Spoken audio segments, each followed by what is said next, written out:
चलिए question number 3 देखते हैं। क्वेश्चन नंबर 3 13.2 चैप्टर जो है volume and surface area, one of the most important question है ये सीबीएसई के पॉइंट ऑफ व्यू से। और यहाँ से आप समझ लो कि ये क्वेश्चन बहुत बार आया हुआ है बोर्ड्स में, अप्रॉक्स 7 से 8 बार तो आ ही चुका है, और क्या पता इस बार ही बोर्ड में ये आ सकता है। तो ये गुलाब जामुन नाम से क्वेश्चन बहुत फेमस है, एक ही क्वेश्चन है ये गुलाब जामुन वाला। तो चलिए ट्राई करते हैं इसको और देखते हैं कैसे बनेगा। तो a gulab jamun contain sugar syrup up to 30% of its volume. मतलब एक गुलाब जामुन जो होता है उसमें जो शुगर सिरप होता है, जिसको आप रस बोलते हो ना, कोई भी मिठाई आप खाते हो तो उसका रस होता है ना, मिठाई जो रस वाला मिठाई होता है, तो उसमें जो है ना उसके टोटल वॉल्यूम का 30% उसका रस होता है। ठीक है, यही बताना चाह रहा है इस क्वेश्चन में। तो आपसे ये पूछा गया है कि फाइंड अप्रॉक्सीमेटली, ये अप्रॉक्सीमेटली लिखा हुआ है, how much syrup would be found in 45 gulab जामुन। मतलब 45 गुलाब जामुन में कितना रस भरा होगा, या फिर उसमें कितना वॉल्यूम ऑफ रस आपको निकालना है। ठीक है, each shape like a cylinder. अब आपको गुलाब जामुन तो बेसिकली गोल शेप का होता है, मतलब स्फेरिकल शेप का, बट यहाँ पे जो हम लोग गुलाब जामुन की बात करें वो एक्चुअली लेमचा होता है। लेमचा कहने का मतलब वो लॉन्ग, आप समझ, दिखा देता हूँ मैं उसका शेप, इस टाइप का शेप रहता है वो। ठीक है, ऐसा शेप रहेगा आपका, जिसमें आपको क्या रहेगा ना, ये बता दिया गया ऑलरेडी, इसमें डिस्कस कर दिया गया है। तो आप शेप को समझ लो, क्या बोला गया, each shape like a cylinder with 2 hemispherical ends. तो मतलब ये हेमेस्फेरिकल एंड्स हो गया। ठीक है, तो इस पर थोड़ा ध्यान दीजिएगा, ये हेमेस्फेरिकल एंड है ना, और इस पर थोड़ा आपको ध्यान देना है। तो चलिए देखते हैं, आप फटाफट बनाने की कोशिश करते हैं इसको। विथ लेंथ 5 सेंटीमीटर, लेंथ जो है ना पूरे का कितना दिया हुआ है, पूरे का दिया हुआ है ये, मतलब एक जो मिठाई है उसका लेंथ है 5 सेंटीमीटर। ठीक है, इस चीज़ को समझिएगा। और डायमीटर दिया हुआ है 2.8। तो डायमीटर कहने का मतलब यहाँ से लेके यहाँ तक का शेप कितना है, साइज़ मतलब 2.8। तो आपको मैं एक चीज़ बता देता हूँ कि जो हेमिस्फेयर का डायमीटर होता है, तो उसका सबसे पहले आपको रेडियस निकालना होगा। तो जैसे डायमीटर अगर 2.8 है, तो रेडियस जो हम लोग निकालेंगे हेमिस्फेयर का वो कितना हो जाएगा, 1.4 सेंटीमीटर। मतलब आपको सिंपली ये पता है कि रेडियस जो होता है वो डायमीटर का आधा होता है। ठीक है, तो यहाँ 2.8 था तो इसका आधा कितना हो गया, 1.4 सेंटीमीटर। ठीक है, तो यहाँ से लेकर के यहाँ तक 1.4 सेंटीमीटर हो जाएगा। ठीक है, उस सेम चीज़ इसके लिए भी फॉलो होगा, तो ये हो जाएगा 1.4 सेंटीमीटर। तो अब आप समझ लो कि टोटल 5 था, उसमें से 1.4 इधर से निकल गया, 1.4 इधर से निकल गया, मतलब 2.8 तो हम लोगों ने निकाल दिया। तो अब सिलेंडर का जो हाइट है वो कितना हो गया, 2.2 सेंटीमीटर। तो सबसे पहले हम रेडियस की बात कर लेते हैं। तो रेडियस ऑफ हेमिस्फेयर हो गया 1.4, और रेडियस ऑफ सिलेंडर जो है वही सेम रहेगा, दैट इज़ 1.4 सेंटीमीटर। और बेसिकली जब भी हम लोग बात करते हैं हेमिस्फेयर का, तो हेमिस्फेयर में अलग से हम लोग हाइट नहीं लिखते हैं, क्योंकि जो उसका रेडियस होता है वही उसका हाइट होता है। ठीक है, तो अब हम लोग बात करेंगे डायरेक्टली हाइट ऑफ सिलेंडर की। तो हाइट ऑफ सिलेंडर जो हो जाएगा वो हो जाएगा आपका 2.2 सेंटीमीटर। ठीक है, अब आपको क्या निकालना है, सबसे पहले तो आप वॉल्यूम ऑफ 45 गुलाब जामुन निकाल लो, फिर उसका 30% निकाल देना है आपको। बहुत सिंपल क्वेश्चन है और बहुत ही ज़्यादा ईजिली सॉल्व हो जाएगा। तो चलिए फटाफट अब इसको सॉल्व करने की कोशिश करते हैं। ठीक है, तो चलिए देखते हैं ध्यान से और कोशिश करते हैं कि ईजिली सॉल्व हो जाइए। ठीक है, तो देखिए ध्यान से। तो वॉल्यूम यहाँ लिखते हैं, वॉल्यूम ऑफ 45 गुलाब जामुन, जीजे का मतलब समझ लीजिएगा, गुलाब जामुन के बारे में डिस्कस किया जा रहा है। तो वॉल्यूम ऑफ 45 गुलाब जामुन। सबसे पहले तो गुलाब जामुन का शेप कैसा है तो आपको पता ही है, तो सबसे पहले आप 45 लिख लो। ठीक है, मल्टीप्लाई, अब ब्रैकेट के अंदर देखिए क्या होगा।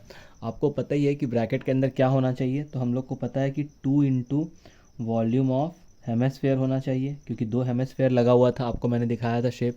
अगर आपको शेप नहीं दिख रहा तो एक बार जल्दी से देख लीजिए, ये है शेप। ठीक है, अब उसके बाद हम लोग क्या जानते हैं कि वॉल्यूम ऑफ क्या हो जाएगा, 2 इंटू हेमिस्फेयर, और एक क्या चीज़ जुड़ा हुआ है इसमें, सिलेंडर। तो यहाँ पे क्या लिख लेंगे, volume of cylinder, volume of cylinder.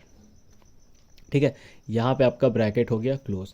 अब फटाफट हम लोग इसको सॉल्व करते हैं। तो देखिए ध्यान से, 45 की जगह 45 ही रहने दीजिए और अंदर की बात कर लेते हैं। 2 इंटू वॉल्यूम ऑफ हेमिस्फेयर, तो वॉल्यूम ऑफ हेमिस्फेयर होता है 2/3, और यहाँ पे पाई की जगह पाई और आर क्यूब, तो आर क्यूब की जगह आर क्यूब, फिर plus volume of cylinder, that means pi R square और एच। चलिए यहाँ से हम लोग देखते हैं, काम करते हैं, 45 को 45 रहने देते हैं, पाई और R square, pi R square common कर लेते हैं। ठीक है, इस बार कॉमन करके बनाते हैं ताकि इजीली सॉल्व हो जाए। तो अंदर में क्या बच जाएगा, 2 2 जा 4, 4/3 और एक आर बचे रह जाएगा। क्यों? क्योंकि आर स्क्वायर कॉमन निकाले हैं तो एक आर बचे रह गया, और प्लस यहाँ पे क्या बचे रह जाएगा, सिर्फ एच बचे रह जाएगा। ठीक है, बाकी आप कर्ली ब्रैकेट का यूज़ बिल्कुल करते चलिए। ठीक है, अब ध्यान से देखते हैं आगे का सीन। देखिए बहुत सिंपल है, यहाँ पे 45 को 45 रहने दें, और यहाँ पे फ़िलहाल पाई आर स्क्वायर आप एज इट इज़ छोड़ दीजिए। अब जैसे ही आप 4/3 इंटू 1.4 4 क्यों लिख रहे हैं आपको पता है, 1.4 जो है रेडियस ऑफ हेमिस्फेयर, हम लोग ऑलरेडी क्या कर चुके हैं, फाइंड आउट कर चुके हैं, उसी लिए लिख रहे हैं। और हाइट ऑफ सिलेंडर कितना निकाला है हम लोग, 2.2 निकाले हैं। कितना निकाले हैं, 2.2। तो यहाँ पे कर्ली ब्रैकेट ऑन। ठीक है, अब एक स्टेप और है और उसके बाद आपका क्वेश्चन आपके हाथ में रहेगा, मतलब आपके नंबर आपके हाथ में रहेंगे, क्वेश्चन नहीं। तो देखिए यहाँ पे ध्यान से 45, देन ये आपका हो जाएगा पाई आर स्क्वायर। थोड़ा सॉल्व कर लेते हैं इसको। तो यहाँ पे 14 4 जा कितना हो जाएगा, 56, दैट मीन्स 5.6/3 और प्लस 2.2। ठीक है, चलिए थोड़ा सा और कैलकुलेट करते हैं। देखिए कैलकुलेशन इजी बनाया जा सकता है, चलो यहाँ पे एक और कैलकुलेट कर लेते हैं।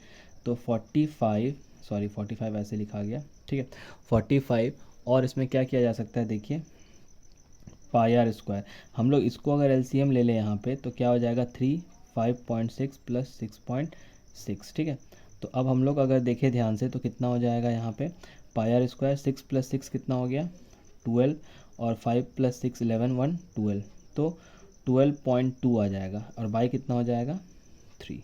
चलिए फाइनली आपको जो है ना अब कितना कैलकुलेट करना है वो ध्यान देना है हम लोग को। ठीक है, तो यहाँ पे अगर हम लोग देखें तो 45 multiply pi R square that means 22/7 into 1.4 into 1.4, थोड़ा कैलकुलेशन ज़्यादा है इसमें, और यहाँ पे कितना हो जाएगा 12.2, और यहाँ पे कितना हो जाएगा 3। ठीक है, ये कैलकुलेशन आपको पूरा करना है। तो जब आप इसको कैलकुलेट करोगे तो 3 1 जा 3, 3 15 जा 45। ठीक है, ये तो समझ में आ गया। 7 1 जा 7, 7 2 जा 14। ठीक है, अब यहाँ पे ध्यान से देखिए तो कितना आ जाएगा, यहाँ पे 15 आ जाएगा। क्या आ जाएगा, 15। तो 15 2 जा हो गया 30, 15 2 जा 30 प्लस 3 33, और इंटू में कितना हो जाएगा आपका 14 को 2 से मल्टीप्लाई करिएगा तो 28, बट यहाँ पे 0.28 हो जाएगा, और यहाँ हो जाएगा 12.2। जब आप सबको मल्टीप्लाई कर दोगे फाइनली, ठीक है, एकदम लास्ट में, तो कितना आ जाएगा आपका 1128.15 सेंटीमीटर क्यूब आएगा। बट ये जो निकला है हम लोग का, वो अभी सिर्फ क्या निकला है, वॉल्यूम ऑफ 45 गुलाब जामुन्स निकला है। कितना निकला है, 1128.15 सेंटीमीटर क्यूब। ठीक है, बट हम लोग को निकालना क्या था कि शुगर सिरप कितना है। तो अब आपको क्या करना पड़ेगा, उसको ध्यान से देखिए। तो देखो इसमें कुछ खास नहीं करना हम लोग को। अब यहाँ पे थोड़ा सा हम लोग को दिमाग लगाना है। दिमाग क्या लगाना है कि वॉल्यूम जो निकाले हम लोग, यहाँ पे मैं लिख देता हूँ। ठीक है, ध्यान से देखिए आप।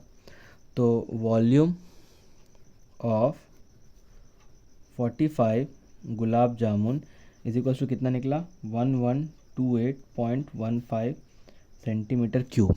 ठीक है, अब हम लोग को 30% निकालना है इसका। तो 30% ऑफ 45 गुलाब जामुन, तो हम लोग क्या करेंगे, 1128.15 इंटू 30/100 कर देंगे। ठीक है, तो जैसे आप 30/100 करोगे तो ये क्या हो जाएगा, 11.2815 इंटू 30, है ना। अब आप करो 3 5 जा 15 का 5, और कैरी कितना हो जाएगा, देखो ध्यान से, 3 5 जा 15 का 5, है ना, 3 5 जा 15 का 5, कैरी 1, 3 1 जा 3, और 1 4 हो जाएगा, और 3 2 जा यहाँ 3 8 जा कितना हो जाएगा, 8 3 24 का 4, कैरी 2, 3 दूनी 6 और 2 8, 3 1 3, 3 1 3। ठीक है, और यहाँ पे 0, 1 2 3 4, 1 2 3 4, मतलब आप अगर देखो ध्यान से तो कितना आंसर आया, एकदम ध्यान से देखो, आपके सामने कैलकुलेटेड है पूरा वैल्यू, 338.4450। एकदम ये एग्जैक्ट आंसर है, इसमें कहीं भी कोई भी प्लस माइनस नहीं। ये आपका फाइनल आंसर हो जाएगा, और यहाँ पे आपको पूरे के पूरे 5 नंबर या 3 नंबर जो भी है वो आपको मिल जाएगा। ठीक है, तो एक बार आप ध्यान से देख लेंगे इसको अच्छे से, है ना, क्योंकि ये क्वेश्चन थोड़ा लंबा है तो इसका जो कैलकुलेशन है वो भी बहुत लंबा होता है। तो आप बिल्कुल निश्चिंती के साथ इसको देख सकते हैं ध्यान से, और कोशिश करिए ये क्वेश्चन आपको बार बार समझना पड़े तो समझिए, बट इसको बनाइए अच्छे से। तो यहाँ पे ये वाला क्वेश्चन हो जाता है ख़त्म।